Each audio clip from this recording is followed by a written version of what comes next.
பாட்டாளி மக்கள் கட்சிக்கு 18 சட்டமன்ற தொகுதிகள், ஒரு மாநிலங்களவை தொகுதி. நீங்க ஒரு மாநிலங்களவை தொகுதி எடுத்தீங்கன்னா கிட்டத்தட்ட ஒரு 6 சட்டமன்ற தொகுதிக்கு நிகரானது.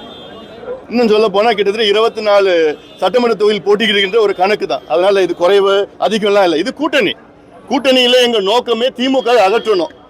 அதனால எங்களுக்குள்ள நாங்க பேசிட்டு இருக்கிறோம், அவ்வளவுதான். அதெல்லாம் நாங்க குறைவா அதிகமா அதெல்லாம் இப்ப பிரச்சனை கிடையாது. திமுக அகற்றப்பட வேண்டும். இந்த ஊழல் ஆட்சி அகற்றப்பட வேண்டும். துப்பில்லாத, சட்டம் ஒழுங்கு தெரியாத, பெண்களுக்கு பாதுகாப்பு வழங்க முடியாத ஆட்சி தூக்கி எறியப்பட வேண்டும்.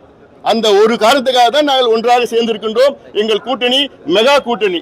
நாங்கள் மிகுந்த தெம்போடு இருக்கின்றோம், தைரியத்துடன் இருக்கின்றோம். திமுக தான் நடிச்சிட்டு இருக்கிறாங்க, பயந்துட்டு இருக்கிறாங்க. எங்க மேல சும்மா ஒண்ணு இல்லாததெல்லாம் குறை சொல்லிட்டு இருக்கிறாங்க. குறை சொல்றது ஒண்ணுமே கிடையாது. வாக்குறுதியில் நிறைவேற்றாத ஒரு திமுக மீண்டும் ஏன் மக்கள் அவங்களுக்கு வாக்களிக்க வேண்டும்? பெண்களுக்கு பாதுகாப்பு வழங்க முடியாத திமுக ஏன் மக்கள் வாக்களிக்க வேண்டும்?